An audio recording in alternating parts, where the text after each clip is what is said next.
Hola a todos, muy pero muy buenas tardes, bienvenidos una vez más a estos programas, a estas publicaciones del canal OPI TV y a este nuevo programa que se llama Sin Cháchara.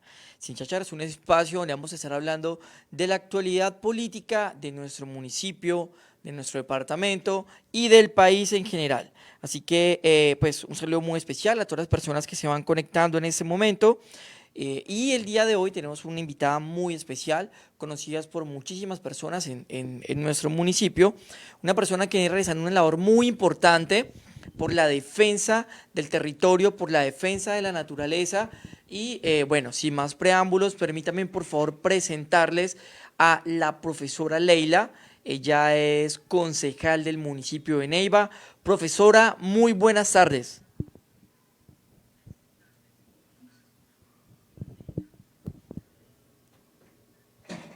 Profe, buenas tardes. ¿Me escuchas? Profe, no te escuchamos en ese momento, creo que tienes cerrado el micrófono. Sí.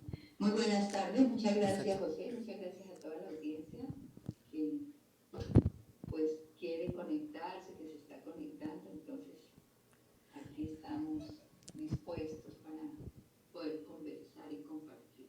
Perfecto, profe. Bueno, profesora, iniciemos, como dice el dicho, por el comienzo, por el principio.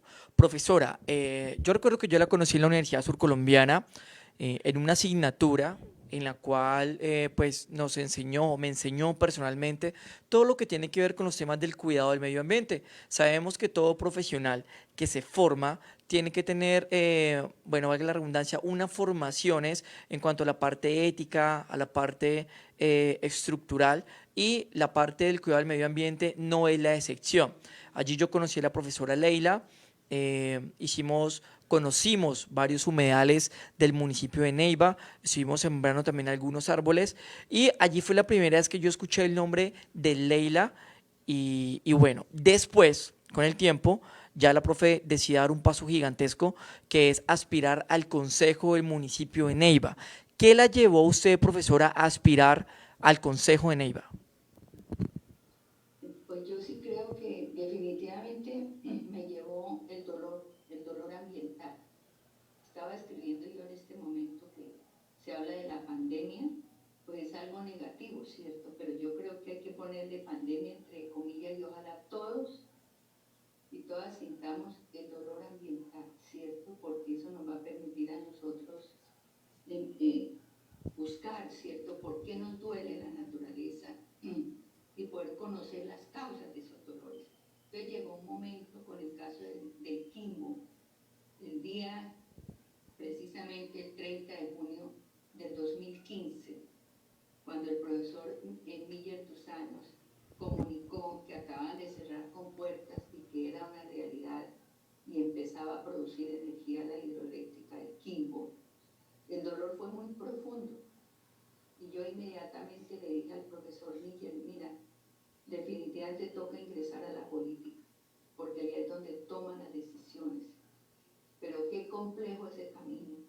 Tomé la decisión, pues, y eso fue en el mes de julio y las elecciones eran como a los 3 mesecitos, con una decisión así súper rápida. Nunca en mi vida me imaginé, jamás proyecté estar en la política, nunca, nunca lo pensé, pero llega un momento en el cual uno dice, hay que entrar a ese espacio a ver si allí sí es escuchar, ¿cierto? Porque como docentes, como tú lo dices, se trabaja con los jóvenes, claro, es un proceso, ¿cierto? De educación, de formación ambiental, de educación integral. Yo sí le agradezco muchísimo a la Universidad Surcolombiana, porque precisamente la Universidad Surcolombiana no solamente se preocupa por formar profesionales en las diferentes disciplinas, sino que también genera espacios para la formación en valores, en el arte, la cultura, los temas ambientales. Todos los estudiantes de la Surcolombiana han tenido espacios para trabajar los temas ambientales. Entonces, y se da el paso a la política, ¿no? Realmente fue así, fue un voto totalmente de opinión y quienes votaron por la profesora, pues los exalumnos, pero lógicamente llevo muchos años trabajando en el municipio de Neiva, ¿no? Entonces, muchas generaciones he tenido la oportunidad de conocer. Entonces, todo es todo un resultado de todo un proceso. Profe, evidentemente su llegada al consejo, por así decirlo, dio un nuevo sentido y enseñó a muchas personas que realmente se puede hacer cosas buenas desde esta institución, ¿sí? De hecho, en las pasadas elecciones fue la segunda votación más alta de esa entidad y vemos cómo día a día se esfuerza y viene realmente desempeñando esa labor por la cual usted se hizo elegir como concejal y es la defensa del territorio.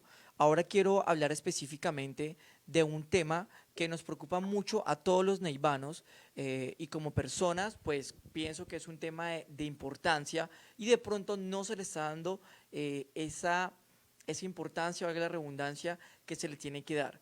Y es el tema del humedal El Chaparro. Profe, ¿qué sucede en este momento para las personas que se acaban de conectar y que de pronto no están bien enteradas? Pongámoslos en contexto. ¿Qué sucede en este momento con el humedal El Chaparro? No, definitivamente en este momento el humedal está agonizando, está en la UCI, en ese estado está el humedal. Lamentable. Quiero confesar que estos días han sido supremamente fuertes y dolorosos para todas las personas que hemos estado en el proceso. Es un proceso de 20 años buscando ser escuchados, pero no, definitivamente, la autoridad ambiental que tenemos aquí, la CAM, la alcaldía de Neiva, la Secretaría de Ambiente, se creó una Secretaría de Ambiente. ¿Y cuál es la función de esa Secretaría de Ambiente? No es ir a recoger basura. Eso es una tarea, ¿cierto? Que la hace Ciudad Limpia, ¿cierto? La función de la Secretaría Ambiental se ha creado ¿para qué? Se ha creado es para salvaguardar, ¿cierto? La biodiversidad, las riquezas naturales, generar cultura y educación ambiental. Entonces, en este momento el humedal El Chaparro, ¿qué le ha pasado? Pues resulta que precisamente a raíz de la tutela, una tutela que colocaron 23 niños. ¿Quiénes son esos niños? Esos niños que colocaron la tutela, que es decir, ellos son hijos, sus abuelos conocieron el humedal, sus papitos también. Entonces son niños que conocen la historia de cómo era el humedal. Hemos encontrado personas, señores que eran estudiantes del Colegio Nacional Santa Librada y el profesor Celis. Ellos recuerdan mucho que los llevaba a los humedales allá y que a ver los patos canadienses, nos relatan, y que eso eran hartísimas lagunas, muchas lagunas. Entonces, todos esos relatos que escuchan los nietos, ¿cierto? Entonces empezamos a mirar qué se puede hacer. El año pasado, 4.000 jóvenes estuvieron en el humedal el 21 de septiembre, el año pasado, 4.000 jóvenes pidiéndole a la administración municipal, al alcalde en su momento, que esa zona debería de ser protegida, salvaguardada, ¿cierto? Pero desafortunadamente pues no han sido escuchados, entonces ahora son los niños quienes han elaborado una tutela. Estos niños, ¿qué le están pidiendo? ¿Qué están requiriendo? Al presidente de Colombia. Esta tutela va dirigida al presidente de Colombia, al ministro de Ambiente, al gobernador del Huila, al director de la CAN y al alcalde del municipio de Neiva. A todos ellos les está diciendo, cumplan con lo que no han cumplido, porque el principal problema son omisiones. Es decir, los funcionarios públicos cometen errores por acción o por omisión. Entonces, hemos visto que hay muchas omisiones. Se está desconociendo la característica natural de los humedales El Chaparro. La corporación habla de que hay un humedal artificial, pero por Dios, si los abuelos nos están contando, el Instituto Geográfico Agustín Codazzi nos hizo, en calidad como profesora universitaria, nosotros solicitamos al Instituto Geográfico Agustín Codazzi y el instituto nos dio una zonificación, nos dijo cuáles eran las áreas de humedales. Entonces, esas zonas que nos dio el IGAD a partir de estudios de 1961, con fotos de 1961, coinciden con los testimonios de los abuelos, donde el IGAD dice, mire, los humedales, las cuetas están en tales y tales sectores. Y es lo mismo que dicen los abuelos. ¿Cómo es posible que se aprueba un plan de ordenamiento territorial en el año 2009 y no se tiene en cuenta los humedales? Entonces, eso pasa como el caso de las mujeres. ¿Se acuerda cuando no nos daban cédula a nosotros? ¿Cierto? Entonces nosotros no podíamos votar, las mujeres no podíamos tener nada de la propiedad, ¿sí? Entonces cuando se tiene el derecho al voto, cuando la mujer se cedula, es cuando ya es reconocido los derechos. Entonces, ¿qué pasa con los humedales del Chaparro? No tienen su reconocimiento oficial. La institucionalidad no los ha querido reconocer como tal. Ahí es donde está el problema. Y la tutela, ¿qué es lo que dice? Dígale al señor presidente de la República, ¿cierto? Al gobernador, al ministerio, que se haga ese reconocimiento del origen natural de los humedales. Entonces lo que se está pidiendo es algo que es simplemente que se reconozca cuáles son las áreas de los humedales. Es eso lo que se está pidiendo ahí en la tutela. Muy bien, profe. Para hacerle un pequeño recuento, tal vez a las personas que no entienden bien de pronto lo que es el tema del humedal, las capas de la Tierra están conformadas por diferentes tipos de roca. Esos sitios que se llaman humedales poseen una roca que tiene alta porosidad pero cero permeabilidad, y esas son las famosas arcillas. Las arcillas es un tipo de roca que no permite que atraviese el fluido. De hecho, si ustedes se fijan, en la época precolombina, nuestros aborígenes hacían sus recipientes en arcilla. De hecho, hoy en día se utilizan precisamente porque la arcilla sirve para contener líquidos y fluidos. Pues bien, esto se ve en gran escala ya en el subsuelo, en el terreno. ¿Qué es lo que sucede? Cuando es ese tipo de roca la que está en superficie, cuando llueve, pues el agua simplemente se queda allí, ¿sí? Y es donde se crean esas lagunas y esos humedales. Evidentemente es todo el suelo. ¿Y qué sucede? Estas tierras o estos suelos tienen un dueño o pertenecen a una persona privada. Pero ¿qué sucede? Estos sitios que son humedales, que son nacimientos de agua, no pueden pertenecer a un privado. Es allí entonces donde entra en juego el tema de la caracterización y que certifiquen que es una zona de humedal, que es un río, que es una zona que pertenece al país, y es donde entonces se entra a proteger. En este momento, esos humedales que están comprobados porque se han realizado estudios no han sido reconocidos como humedal. Por eso, los dueños de las tierras pueden disponer de él. Y en este momento, cuando hablamos del plan de ordenamiento territorial, lo que se ha buscado es vender y sacarle un producto, un interés, una ganancia económica a estos terrenos. Entonces, eso es lo que está sucediendo en este momento. Profe, eh, ¿qué sucedió con el tema de la tutela? Porque tenemos entendido que se instauró hace varios días, pero ¿nos podría explicar qué sucedió con el tema? Pues ese tema, bueno, primero que todo, muy, muy interesante y como tú eres ingeniero, Ujú. Sí, señora. ingeniero, ¿cierto? Sí, Conoces señora. nada menos que ingeniero por allá de los de petróleo, ¿cierto? Entonces, no, pero interesante porque tú conoces de suelo, ¿cierto? Sí, señora. Entonces mira que el humedal, es que si no hubieran humedales, no habrían manantial, no habría río prácticamente, porque es que el humedal lo que recoge es el agua lluvia. Todos desde que estamos chiquitos, el profesor nos enseña el ciclo hidrológico del agua. Nos dice, el agua lluvia cae al suelo, eso es. Entonces, cuando está ese suelo arcilloso, el agua queda almacenada allí. Entonces, ¿qué pasa? En Neiva, todo el oriente de Neiva era una esponja que recogía el agua, la lluvia. Acá llueve poco, pero era que esas esponjas eran tan grandes, inmensas, y de ahí se formaban la cantidad de quebradas. La Toma, el Curíbano, Avichente, el Chaparro, la Barrialosa, la Torcaza, la Cabucha, todos esos vienen de esos humedales, ¿cierto? Entonces, fíjese, ese origen, por eso es muy, muy importante lo que tú hiciste, ese ejemplo, ¿cierto? El agua Ujú. en el humedal se almacena, entonces son zonas de recarga hídrica, y entonces se forma el pantano y por eso es toda la importancia. Entonces, es que eso es lo más importante para el ciclo hidrológico del agua y para mitigación del cambio climático, porque en los humedales aparecen las hierbitas, los pasticos, esas maticas chiquitinas, ¿cierto? Hidrófitas. Entonces ella recoge mucho gas carbónico, eso sirve para mitigación. Eso es el tema. Entonces el oriente de Neiva, por eso la gente de la Comuna 10 le llamaba la Comuna del Agua.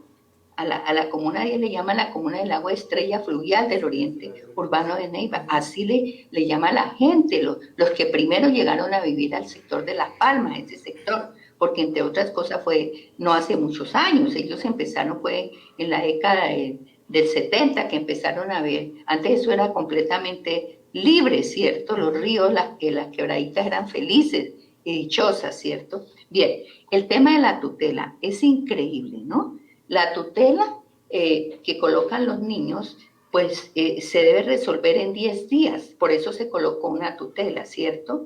Porque se están tutelando, es que es muy bonita porque es una tutela que está tutelando los derechos de las futuras generaciones, los derechos de los niños de hoy, que dentro de 20, 30, 40 años, los que tienen 10 añitos ahora, hay niños de 2 años a 10 años, los que colocaron la tutela, ¿cierto? Entonces un niño de 10 años, dentro de 50 años va a tener 60. ¿El que está diciendo? Yo necesito, cuando tenga 60 años, tener derecho a ese humedal que estoy viendo hoy. Está reclamando ese derecho. Y también esos niños están diciendo, los niños que no han nacido también tienen derecho a conocer, ¿cierto? A tener eso que está hoy, que eso es lo que está de áreas de humedales todavía que se conserven. Pero ¿qué ha pasado con la tutela? Nunca nos imaginamos que esta tutela fuera a causar probablemente tanta incomodidad. Llega al tribunal de familia, ¿por qué se coloca en un tribunal de familia? Porque se está, precisamente considera que están vulnerando los derechos de la infancia, de los niños, ¿cierto? Por eso va a una sala de familia en el tribunal. La magistrada se declara impedida, pero mira que muy interesante. La magistrada se declara impedida, increíble. ¿Quién se va a imaginar? El esposo de la magistrada es el apoderado de uno de los dueños de esas tierras, de la empresa de uno de los dueños. Es un abogado. Entonces ella se declaró impedida. Y lógico, y nos parece muy correcto, ¿cierto? Que ella se declare impedida porque pues podría haber un conflicto de intereses y eso me pareció que fue una actitud muy asertiva de la magistrada, ¿cierto? Pasa a otra instancia, a otro magistrado. El otro magistrado dice, manifiesta que no, que eso no es competencia de ese espacio, porque esa tutela va contra el presidente de la República, contra el ministro, y que como prácticamente sería, si es que el presidente que va a ver de este humedal, que no ha hecho nada aquí, pero es que el presidente es el que, es decir, el gobierno colombiano ha firmado el convenio Ramsar, el convenio a nivel de los convenios internacionales. El Estado colombiano es, es, es garante de la protección de los humedales porque hace parte de la Convención Ramsar, que son los países que se han declarado defensores de los humedales. ¿Por qué? Porque los humedales, dentro de todas las importancias, son sitios donde llegan aves migratorias. Entonces, un humedal es algo de importancia internacional.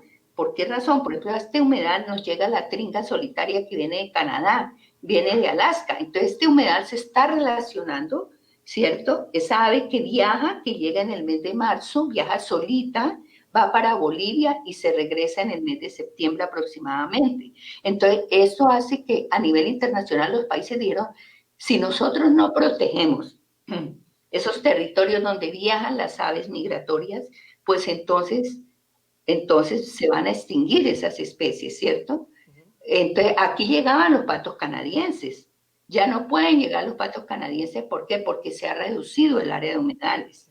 Entonces, fíjese lo que están tutelando los niños. Es increíble que son los niños los que están haciendo, tutelando, ¿cierto? Los nietos de esos abuelos que vivieron y que conocieron el humedal.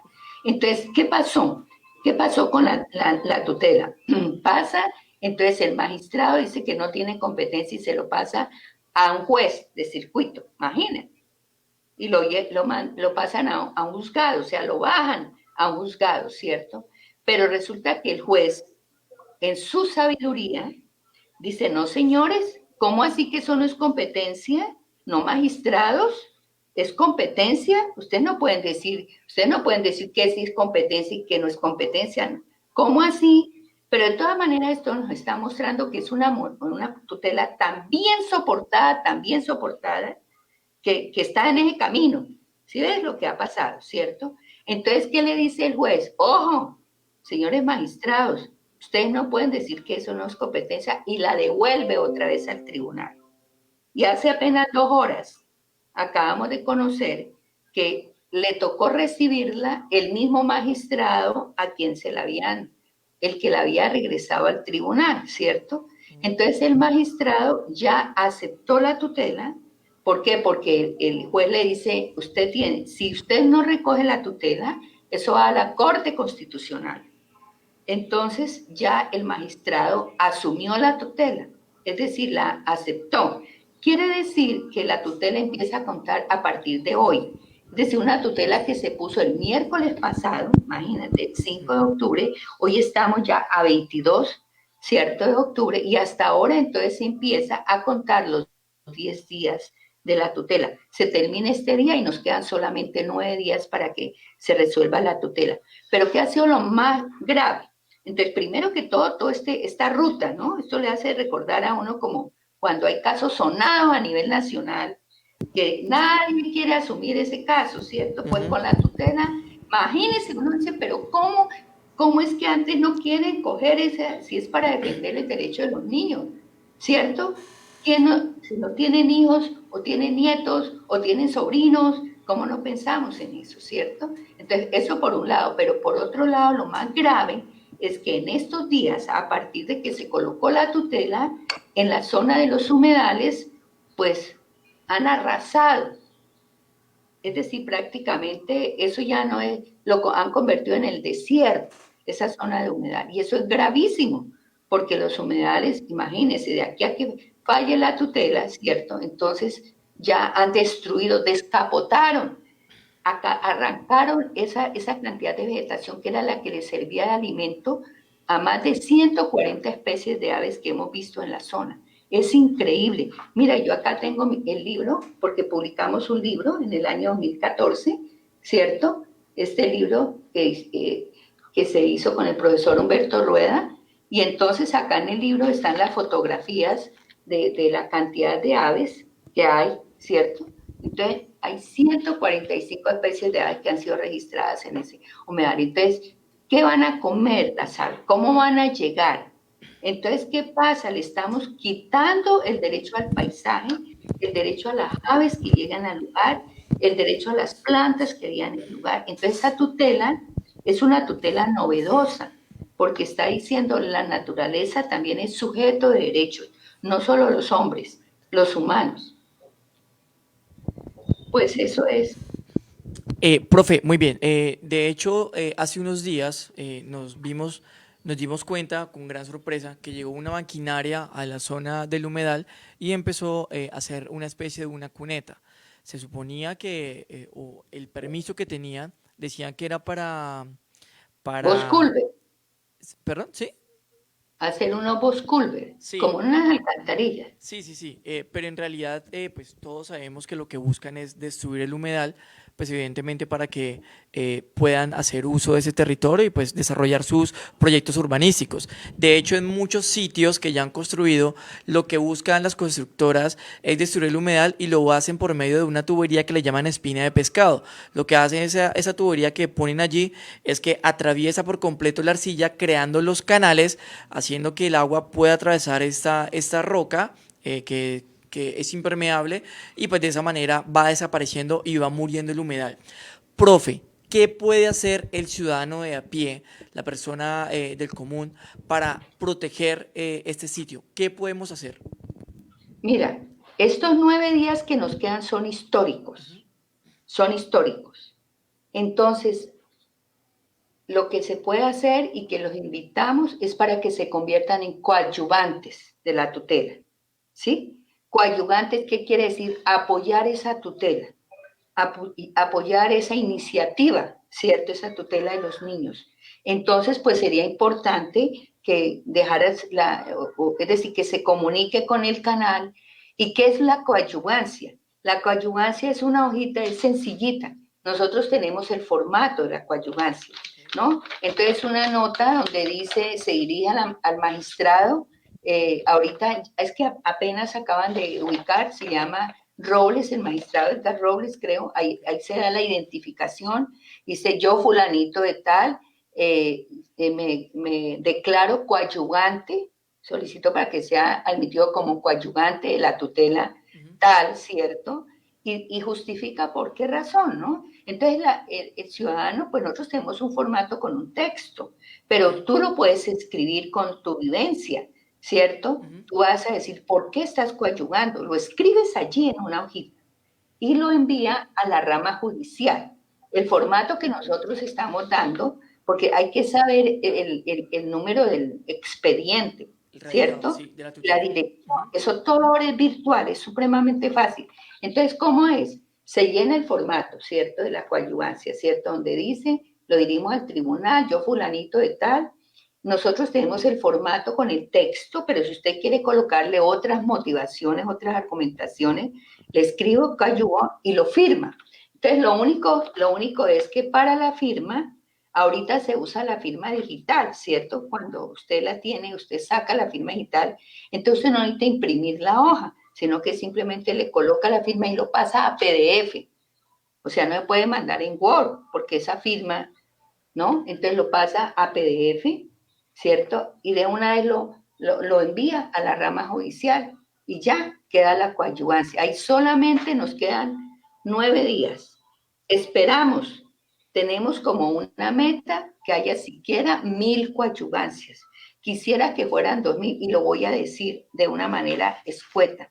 A la profe la eligieron en el consejo 3001 ciudadanos.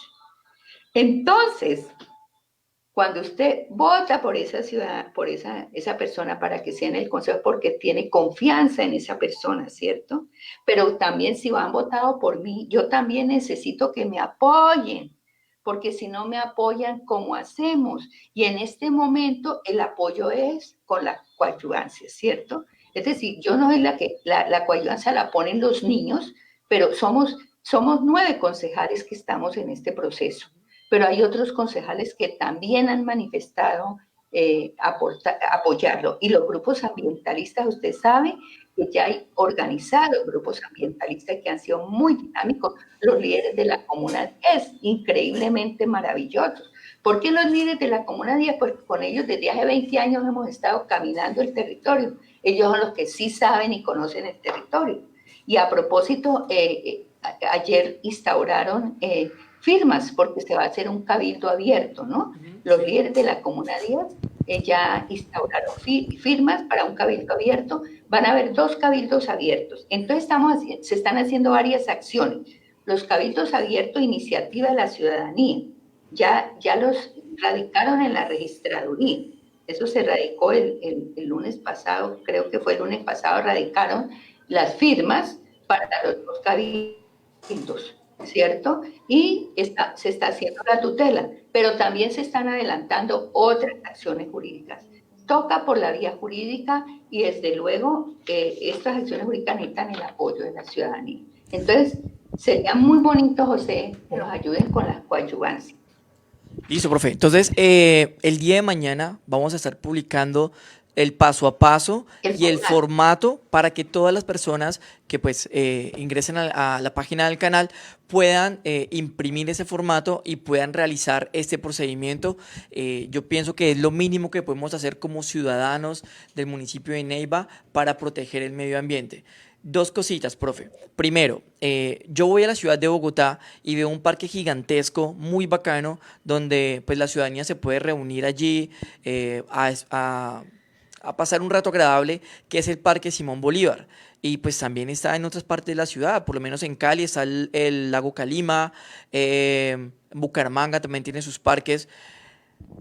El término parque de ciudad en la ciudad de Neiva, ¿cómo nace y qué es lo que busca?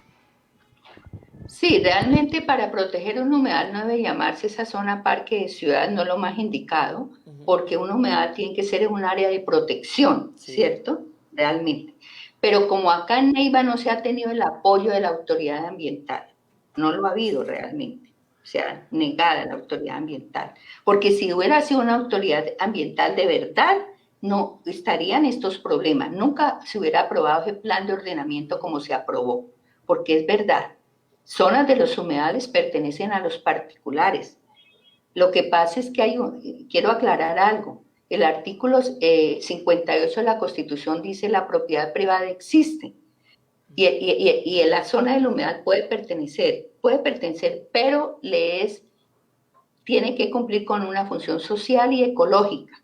Es decir, si usted es el dueño del territorio y el dueño puede seguir siendo usted el dueño del humedal, de la zona del humedal, pero tiene que conservarla y protegerla como lo que es, como un humedal, así como una quebrada, porque el humedal pues son esas áreas de recarga hídrica, ¿no? Entonces, puede pertenecer, usted puede estar, entonces yo digo, los urbanizadores tan afortunados. Imagine que nada menos que la zona de ellos es un humedales. Entonces, ¿qué pasa? No es para tener plata como tal, la grande cantidad de dinero, sino la felicidad. Imagínense esos humedales protegidos realmente. Entonces, pero como no la figura, ¿cierto? La CAN no ha apoyado ese proceso. Entonces, aparece el parque de ciudad. Entonces, el parque de ciudad le permite en este caso, por ejemplo, en humedad los colores, ¿cierto? Eso aparece parque de ciudad, ¿cierto? Pero es muy pequeño.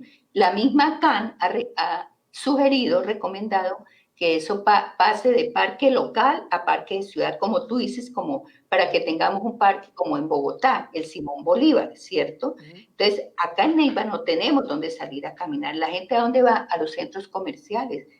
Ah, por Dios, en Bogotá tenemos muchos parques de ciudad, muchísimos. Entonces, la idea es que esa zona que no ha sido urbanizada, desde luego pase a parque de ciudad, ¿cierto? Y eso va a tener un plan de manejo especial, es decir, como eso es una zona de humedal, habrá unas áreas donde no se pueden tocar, donde no se puede caminar, ¿cierto? Y habrá otras áreas donde se puede hacer, pero solamente recreación pasiva, ¿cierto? Caminar, ir en familia, compartir su almuerzo, su picnic, eso en unas áreas, ¿cierto? Pero así como están dadas las condiciones en este momento, pues no tenemos, es decir, se le está negando a la sociedad, a la comunidad ese sitio. Entonces, eso es una necesidad humana. Es que es importante que sepan que la misma ley, el decreto 1504 dice que por habitante tiene que haber 15 metros de espacio público por habitante. Ahora que estamos en la pandemia nos damos cuenta cuánta falta nos hace salir a caminar, cuánta. ¿Y dónde? Díganme en Neiva dónde vamos a salir a caminar. Díganme, deme un ejemplo. Así como el Parque Simón Bolívar, o aunque sea un parque pequeñito, que uno pueda salir y hasta con los perritos, con las mascotas. ¿Dónde puede ir la gente con tranquilidad? ¿No? A nosotros los mayores, yo tengo 66 años, a mí qué me dice el médico, usted debe salir a caminar para oxigenar el cuerpo, ¿cierto? Para evitar un accidente cerebrovascular. Pero ¿a dónde voy a salir yo? ¿A las calles, los andenes? Suba y baje, el peligro donde yo no puedo salir a caminar en la calle es coger más contaminación, porque cuando uno sale a trotar y los carros van pasando, ¿usted qué está recogiendo? Con aire contaminado, ¿cierto? Entonces, es una necesidad. Es decir, mira, ese tema del parque de ciudad, de la defensa, no es solamente capricho, no, es una necesidad humana, ¿cierto? Es no solamente para proteger la biodiversidad, es para garantizar el agua para las otras generaciones, es para garantizar el paisaje, es para hacer una ciudad bonita. Es que yo le pregunto a los neivanos, pero ¿quién va a estar en contra de que eso quede como parque de ciudad? No puedo creerlo, que haya alguien que diga no. ¿O será que sí hay gente así, José? ¿Tú qué crees? No, profe, de hecho para allá iba encaminado el siguiente comentario y es, o sea, ¿qué puede pasar por la cabeza de un dirigente eh, más que por qué no ser la persona que hace historia diciendo o ayudando a que eso sea una realidad? ¿Por qué oponerse a un proyecto como estos o por qué oponerse a la protección de un humedal, sí? porque pues sabemos y entendemos que las autoridades no han hecho su papel, no han hecho la labor que debería hacer. Y profe, hay una frase muy chévere que escuché estos días acerca de la minga, porque muchas personas estaban criticando y dicen que es mucha tierra para tan pocos indios, pero en realidad son muy pocos indios para proteger el medio ambiente que poco a poco vemos cómo se está destruyendo. Yo pienso, perdón, uso el término indio haciendo referencia a los Sí. indígenas, ¿no? No, es sin ánimo de ofender. Eh, No, ¿cómo así? Eso es un orgullo. Yo quisiera tener mi piel más negra y mi pelo más liso. Uy, no, sería súper orgullosa. Ojalá y mi lenguaje fuera, que me hubiera tocado después estudiar español, mejor dicho. No, sí, profe, algo sí. que me sorprende muchísimo, tuve la oportunidad de viajar, llegas a Bolivia y en Bolivia tú ves realmente cómo sienten orgullo por esa raza. En Paraguay, tú estás en Paraguay, las personas hablan en español, pero allá está la lengua nativa, ¿sí? Y ese idioma, esa lengua de ellos es como un orgullo y realmente en muchas ocasiones uno queda perdido y como es ellos se siente gringo porque o sea, hablan en su lengua natal y uno como que, bueno, ¿qué estarán diciendo? Pero uno ve realmente ese amor por la naturaleza, ese orgullo que sienten por su cultura, por sus raíces. Vemos que es algo que se ha perdido y yo pienso que en este momento hacemos la invitación para que todos se sumen, entiendan que realmente exigir los derechos de los niños, como lo decían, defender el medio ambiente es cosa que debemos hacer nosotros. Pienso que cualquier profesional cuando se forma tiene que tener esa formación ética y eso que nos lleva a entender que si acabamos con los recursos naturales, pues ¿qué va a ser de un futuro? No vamos a tener nada. Nosotros no podemos vivir sin agua y está totalmente claro y es algo entendible. Entonces yo pienso que debemos tomar conciencia y de saber que esta labor que viene desempeñando la profe Leila es una labor que necesita apoyarse, ¿sí? Es una labor que realmente es de admirar, profe, yo la felicito. Realmente es muy gratificante saber que desde el Consejo se están gestionando y se están haciendo ese tipo de labores que, como ya lo decía, es algo que nos compete a todos y que no solo debe ser de un día que salgamos a marchar o un día que vamos allá, sino que sea realmente un compromiso. La profesora lo decía la otra vez y decía que la labor más bonita era de que los niños aprendieran cuál es el nombre del árbol que está frente a su casa, cómo se llaman los pajaritos que llegan en las mañanas allí a cantar y realmente eso es sentido de pertenencia. Yo pienso que debemos apasionarnos más por nuestra tierra, apasionarnos realmente por lo nuestro y defender el territorio. Como lo decía la frase que mencioné hace un momento, realmente no es mucha tierra para tan poco indio, sino que son muy pocos indios los que están protegiendo el territorio y la naturaleza. Entonces, la invitación es esta, para que por favor tomemos conciencia y pues realmente rescatemos y apoyemos estas hermosas labores, labores que se tienen que hacer.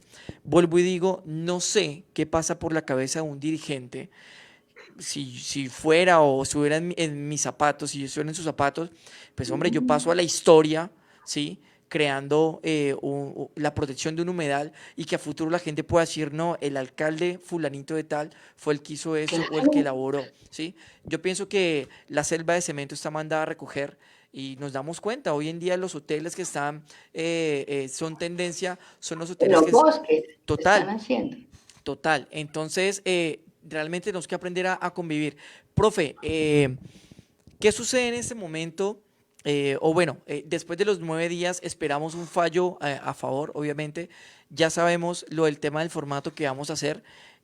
¿Algo otra cosa que podamos hacer las personas que puedan hacer Neiva? No sé. No, en este momento nos estamos enfocados nosotros con la coadyuvancia, Ok, ¿cierto? ok. Eso es supremamente, no, pero lo que sí puede hacer es, pues, bajar información, bajar información. Nosotros estamos tratando de divulgar muchísima documentación es decir, si usted hace la coadyuvancia, José, por ejemplo, Sí. no es solamente tú, con tus amigas, con tu papá, con la mamá. Es decir, por familia mínimo pueden salir 10 coadyuvancias, Ujú. porque eso se hace de manera individual, ¿cierto? Estamos esperando la coadyuvancia de la Universidad Surcolombiana, está también, las instituciones también pueden hacer coadyuvancia, las organizaciones también, las empresas también, Por ejemplo, la empresa de vidrios, no sé qué más, puede ser también coadyuvante. De eso se trata. Es la sociedad civil y las entidades, las instituciones. También nosotros esperamos tener la coadyuvancia de la Procuraduría Ambiental, esperamos tener la coadyuvancia de la Defensoría del Pueblo, esperamos tener la coadyuvancia de la Personería Municipal.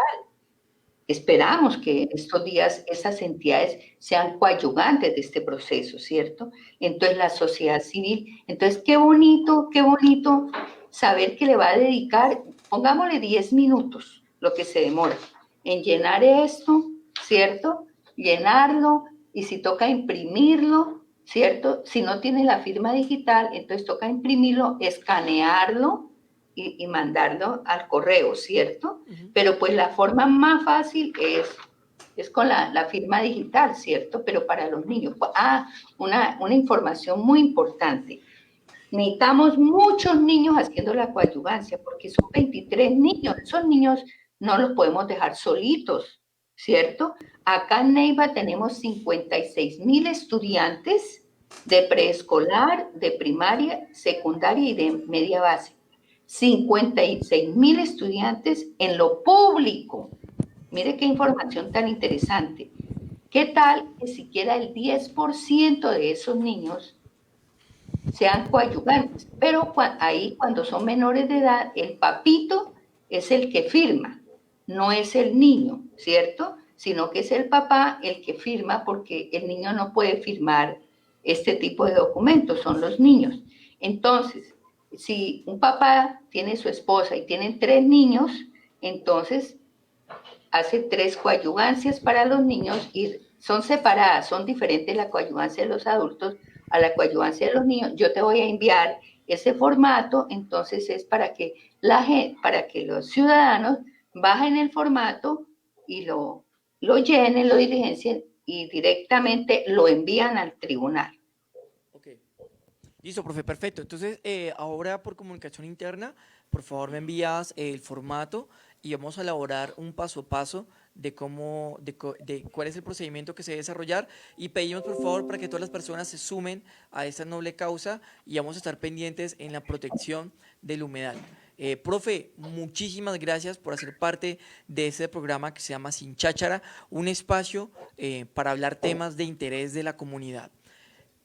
Sin Bueno, cháchara. muchas gracias y se imagina la felicidad que diga quien es coadyuvante, decir gracias a mi aporte. Fíjate que es un granito de arena Ujú. que se va a poner. Con ese granito de arena, se imagina, va a lograr que ese granito se va a convertir en 1 metro cuadrado de protección, otro metrico cuadrado, otro metro, y saber que eso va a quedar para las presentes y futuras generaciones. Entonces, es algo que podemos hacer histórico y que nos va a permitir mucha felicidad. Ahora con la pandemia hemos dado cuenta del valor de nuestra familia y el valor del agua y el valor de los campesinos. Lo hemos visto, ¿cierto? Por eso yo me pongo esto. Ellos nunca nos ha faltado con el alimento los campesinos, ¿cierto?